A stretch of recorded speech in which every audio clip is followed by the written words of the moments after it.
wild turkey and an ice cold beer. I'm on the move on. I got my groove on. My name's Adrian, and I'm going to show you a recipe today that I usually do on Thanksgiving, but today's not Thanksgiving, and it was difficult to get a turkey. What I usually do is a wild turkey in wild turkey brine with wild turkey gravy. So we're short of wild turkey, we're using chicken. We're also short wild turkey, so we're using some bourbon, doesn't matter. And we're going to put this all together in a brine it for about 6 to 8 hours, and then we're going to barbecue it on the grill. Now, the special rub that I'm going to use is based on a sort of a corned beef type of rub. There's a restaurant called Schwartz's in Montreal, very famous deli, one of the only famous delis outside New York, that we're going to use their steak spice, which is very spicy, and it's very, it's almost a dry, it's a very good dry rub. We're going to slade that all over the brine turkey, and then we're going to barbecue it. So let's get started. So let's look at the ingredients for this brine. First of all, I've got about a 3.5 pound chicken. We're going to save the neck and the heart. We got rid of the liver, we don't need that, but we're going to use this to make the gravy. We're going to add about 2 1/4 cups sea salt. The ratio of salt to water is usually 1 cup of salt to 1 gallon of water, but because it's sea salt we use a little bit more. We're also going to just crush some cloves of garlic. We're not going to mince them. We're going to loosely chop an onion, some peppercorns I'll throw in raw, some rosemary, and a cinnamon stick. To give it, instead of sugar, we're going to use maple syrup, just a little bit of that. And to start it, I'm going to add a little bit of the Schwartz's, not too much. And of course, our bourbon. So let's get preparing.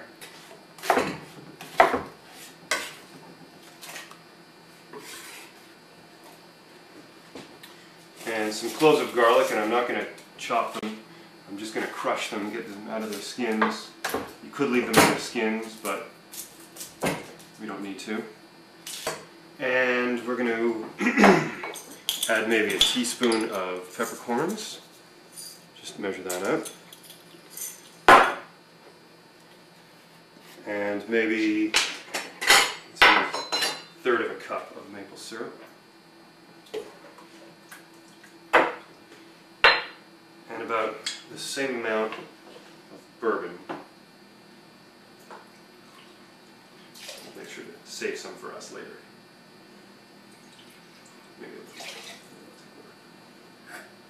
Ooh, that's good with maple syrup. That's an idea for another recipe. Let's mix it all up, and we add our chicken, and we're going to put it in the fridge. We've got to make sure that we cover this with a few inches of water. Make sure it's submerged at least 3 inches. This is a pretty small chicken. But I've done whole turkeys before. I did a 20-pound turkey for Thanksgiving for 15 people, and I had to use a 5-gallon Home Depot style bucket, which worked great. Just make sure that it's scrubbed clean before you use it. Of course, take out your tools as well.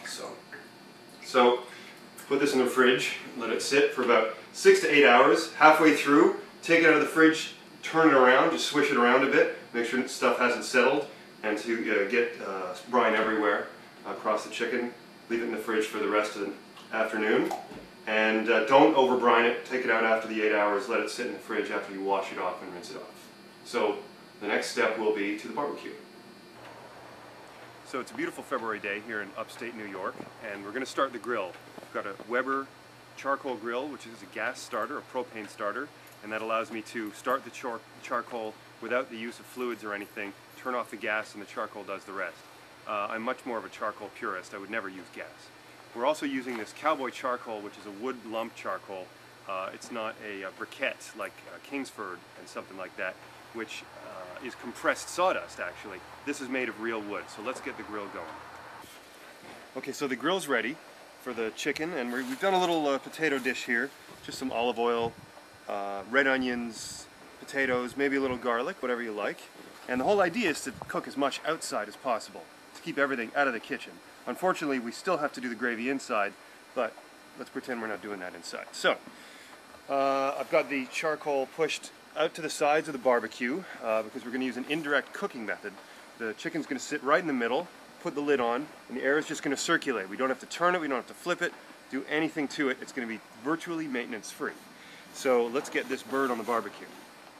And you can see we've trussed it up with string. I've put a little bit of lemon inside, and I've finished it with all of the Schwartz's spices all over the top. And we're going to loosely put the potatoes together. We don't want them to be totally sealed. And we're going to close that up. And that's it. We're going to let it cook for about 45 minutes. This barbecue is really neat. It has a thermometer built in, so we can use this to check the doneness of the chicken. But it's about 3 pounds, I'd say about 45 to 50 minutes, and we'll see it then. So it's been about an hour. Let's check on the bird. It looks really nice. The skin is crisp. The inside temperature near the bone is about 180, and in the breast it's about 160. It might be a little bit under that, but we're going to let it rest for 15 minutes inside. So let's get this puppy inside and start serving it up. So there you have it, wild turkey with pastrami style rub. Minus the wild turkey and minus the wild turkey, but you get the idea. But anyways, everything here you see is done on the grill, all done outside. You don't have to worry about heating up the kitchen, dirtying dishes, anything like that. We do have the gravy was done inside, but this turkey, this bird, is going to be so nice, you're not going to need the gravy. But anyways, let's spoon a little bit more on here, and we'll get to carving it up. So, thanks for watching. Take it easy.